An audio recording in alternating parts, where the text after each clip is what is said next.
Coucou les merveilles, on se retrouve pour voir les énergies de la semaine du 13 novembre. J'ai pris avec moi l'oracle du soleil levant et aussi l'oracle parfum d'âme d'Amandine Bocquet pour compléter si besoin, pour avoir une petite touche de guidance parce que l'oracle du soleil levant, on va plutôt être sur du divinatoire. Donc je vous laisse choisir la carte qui vous attire le plus quand vous pensez à cette semaine qui arrive. Vous avez le premier tirage ici, le deuxième ici et le troisième là. Je vous laisse faire votre choix. Vous pouvez faire une pause avec la vidéo si ça peut vous aider pour vous concentrer. Et on va regarder les cartes et leurs messages. Donc je vais m'appuyer principalement sur le livret parce que je ne connais pas encore bien l'oracle. Si vous avez choisi la première carte, on a la vague qui apparaît. Alors, c'est l'illustration du coffret.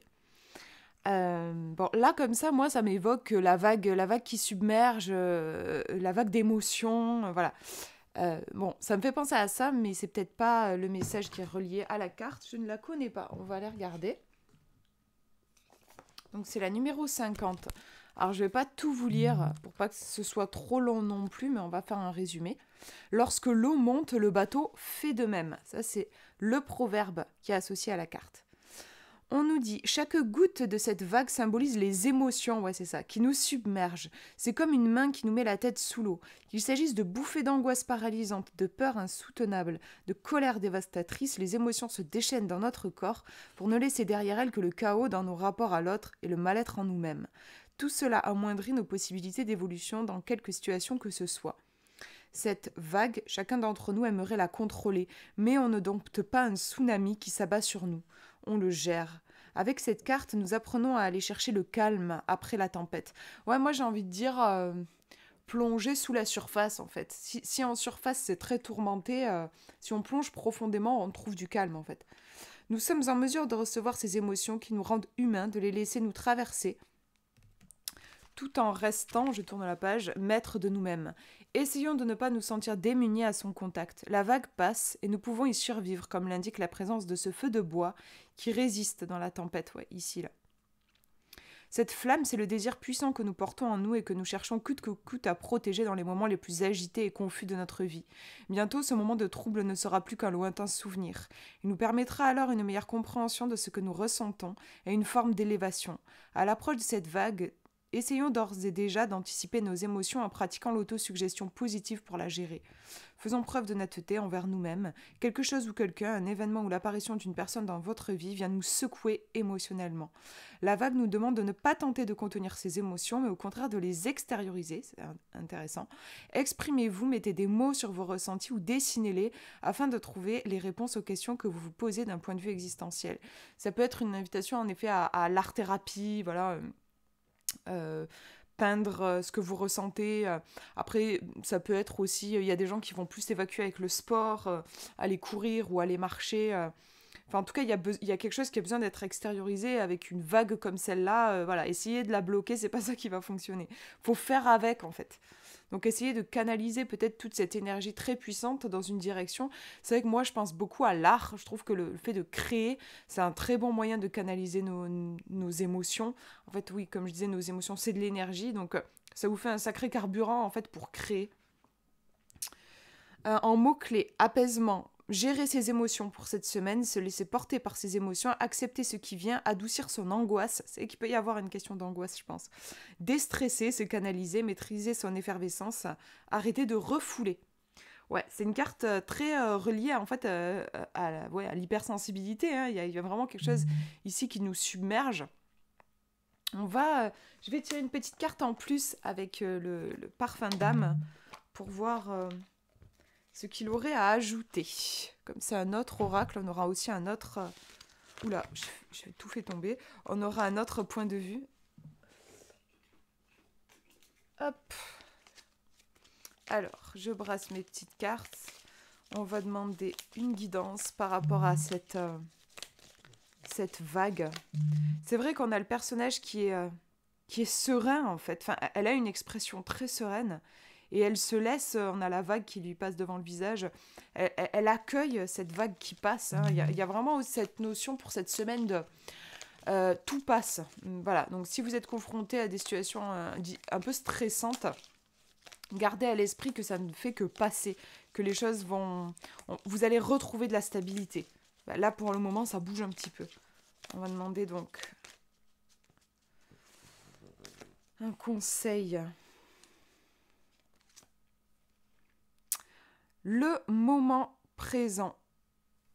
Vous devez accepter les émotions, il fallait le faire quand même, les événements et les autres tels qu'ils se présentent à vous à l'instant T. Ouais, donc oui, bon, ça renforce le message de la carte précédente. C'est vraiment une invitation à juste accueillir ce qui est sans forcément chercher à le changer. On vous demande d'accepter. Si vous êtes en lutte, en fait, ce qui fait vraiment souffrir, c'est quand on résiste. Essayez de résister à un tsunami, voilà, c'est compliqué, on va s'en prendre plein la figure. En fait, c'est la résistance qui nous fait vraiment souffrir. Donc là, on vous demande d'accepter les choses telles qu'elles sont, de les accueillir telles qu'elles sont, de vous mettre en paix avec elles, de vous laisser traverser même si c'est inconfortable. Plus vous allez lâcher du lest, plus vous allez lâcher prise, moins ce sera douloureux. Et gardez à l'esprit que c'est pas parce que vous lâchez que vous renoncez. Souvent, on fait un peu l'amalgame, genre si je renonce, voilà, c'est comme si je me soumettais à des circonstances qui ne me plaisent pas, donc je vais me condamner à une vie qui ne me plaît pas. C'est pas du tout ça. C'est juste abandonner justement à la résistance permettra que la vague puisse passer et laisser la place à autre chose. Une vague aussi, on peut avoir un aspect purification, ça vient nettoyer. Donc c'est souvent un petit peu douloureux, les moments de nettoyage et de purification, mais c'est nécessaire et ensuite on peut, comme je disais, retrouver une forme de stabilité. Clairement, la stabilité, ça ne sera pas pour cette semaine, ça sera pour après, mais laissez passer et faites confiance à la vie. Voilà pour ce tirage. Hop, je mets les cartes de côté. On va regarder si vous avez choisi la numéro 2. Ah, c'est une carte que j'adore. J'étais tombée dessus une fois, je la trouve tellement belle, la pivoine. Il y a vraiment beaucoup de détails sur ces cartes. En fait, vous voyez qu'on a plein de pivoines et on en a une qui est d'une couleur différente, blanche donc. Et puis, en fait, on dirait que c'est elle en fait qui s'envole avec des ailes. C'est magnifique. Et puis, elle va dans le ciel et c'est comme si elle devenait nuage. Je trouve que c'est une carte qui est très poétique. On pourrait raconter des histoires dessus. Elle pourrait, oui, je trouve qu'elle éveille vraiment l'imaginaire. C'est une carte que je ressens de façon très positive. Ça, je vous disais, je l'adore. Je trouve qu'elle a de très bonnes énergies. Il y a quelque chose qui s'élève, qui s'allège. Et j'ai le sentiment qu'il y a quelque chose qui trouve enfin sa voie. Ça me fait penser à ça. On va regarder dans le livret. Donc, c'est la numéro 28. Je vais vous faire un petit peu de lecture. Alors, l'eau prend toujours la forme du vase. Ça, c'est le proverbe japonais associé à la carte. La pivoine, qui assure seule sa défense sans épines comme la rose, est un exemple de flexibilité par rapport au milieu dans lequel elle évolue. La nature lui a appris à s'adapter à toutes les circonstances. Elle sait résister aux difficultés sans pour autant oublier de briller. Elle sait charmer les hommes tout en faisant fuir les nuisibles. Elle sait manier la beauté et la rudesse. Flexible du haut de sa tige, elle cherche son indépendance dans le parfait équilibre. Le yin et le yang, le bien et le mal, le conscient et l'inconscient. Le monde change vite et nos actions doivent le suivre. Quand cette carte apparaît dans un tirage, c'est pour nous dire que le mieux dans certaines situations, c'est encore de jongler. Pour appartenir à un groupe d'amis, à une équipe, à un partenaire amoureux, il faut chercher à s'adapter à eux et essayer de partager des valeurs communes. Je tourne la page. Des opinions et des attitudes. À l'image de ces pivoines blanches sur la carte qui se rendent compte qu'elles ont plus à partager avec les nuages qui leur ressemblent, plutôt qu'avec les pivoines roses avec lesquelles elles se sentent différentes et isolées. La pivoine nous demande d'accepter le changement et de nouvelles données pour nous aider à avancer, comme en équilibre. Le proverbe japonais « l'eau prend toujours la forme du vase » nous rappelle qu'il y a des moments dans la vie où il faut savoir prendre la forme que l'on nous impose, accepter les règles que l'on instaure autour de nous. Nous aurons d'autres occasions d'imposer notre façon de faire et de voir. Vivre auprès de l'autre demande parfois de se conformer à ces règles et à faire avec. Et ça, nous savons aussi le faire. La pivoine nous invite à ajuster nos modes de fonctionnement à notre environnement actuel parce que c'est ce qui est le plus bénéfique pour nous. Cela nous donnera l'occasion de faire de nouvelles expériences, d'ouvrir davantage notre esprit. L'inflexibilité limite notre potentiel, c'est comme une déclaration de guerre à la tolérance et à la bienveillance. En jonglant dans tous les domaines, que ce soit d'ordre sentimental, professionnel, matériel ou spirituel, nous cherchons à maintenir à tout prix l'équilibre dans notre existence. On va regarder les mots-clés pour cette semaine. Pour cette semaine, on nous parle de flexibilité, d'adaptation, de conformisme, les règles, la tolérance, l'ouverture d'esprit, le jonglage. Ok, donc là, ouais, c'est une invitation à la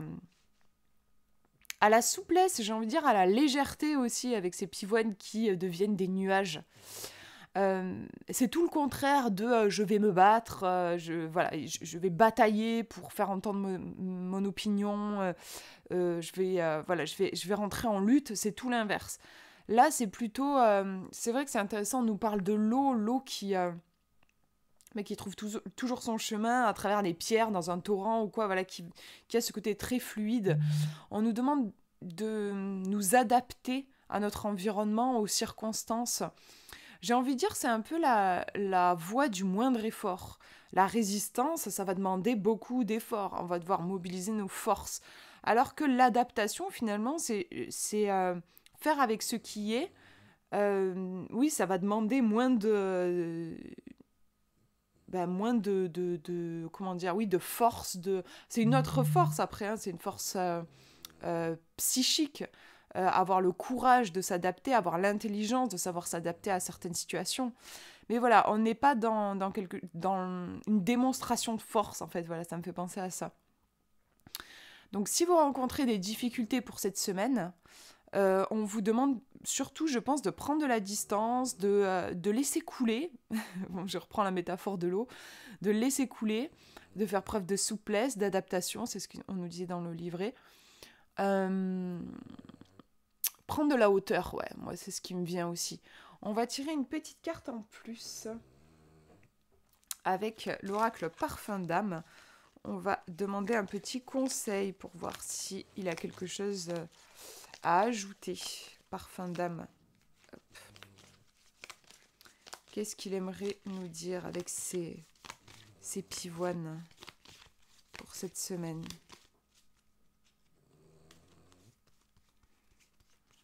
Pivoine. Oui. Oui, acceptation, en effet, j'accueille et je reçois les présents de l'univers. On a au niveau de l'illustration une femme qui tient un miroir et qui a l'air en paix avec le reflet, et il y a écrit ici d'accord, on voit pas très bien la caméra, d'accord, ok, oui. Donc c'est s'ouvrir à ce que la vie a à nous proposer. Oui, accepter ce qui est, c'est vraiment ça. C'est intéressant que sur l'illustration, on ait une femme qui est en paix avec son reflet. On nous demande de nous mettre en paix avec les événements qui surviennent dans notre vie, peut-être aussi en paix avec la vie. Il y a un truc comme ça. Cesser la lutte. Il y a vraiment un truc de cet ordre-là que je ressens. Je disais au début, intuitivement, j'avais l'impression qu'il y avait quelque chose de très positif et de l'ordre de « je trouve enfin ma voie ». Et c'est vrai que quand on trouve sa voie dans la vie, tout devient plus facile. À l'inverse, quand on n'est pas sur notre chemin, on peut avoir rencontré beaucoup de difficultés, on a l'impression qu'il n'y a rien qui va, il n'y a rien qui fonctionne, on a des coups de... Moi, pendant longtemps, quand j'étais pas du tout sur mon chemin, j'avais une poisse incroyable. Depuis que je suis sur mon chemin, j'ai vraiment des coups de chance. Enfin voilà, les choses s'alignent, on le sent. Donc c'est plus simple et plus facile. La pivoine, pour moi, cette carte, elle va représenter ça. Le fait d'enfin être aligné, et du coup, tout s'éclaircit, les choses sont plus simples pour cette semaine. Voilà pour ce tirage. Je mets la carte de côté et on va regarder la dernière. Si vous avez choisi la numéro 3, on a l'anniversaire du temps. C'est joli, c'est un joli titre, je trouve. L'anniversaire du temps avec cette horloge qui est complètement, un peu explosée, quoi. Enfin, on a les aiguilles qui partent d'un côté. Ouais, comme si le temps était brisé. Je connais pas la carte, donc on va regarder. Mais peut-être que notre rapport au temps va être un petit peu challengé pour cette semaine. Alors, on va regarder, c'est la 49. La patience est un trésor de la vie. C'est le proverbe japonais relié à la carte.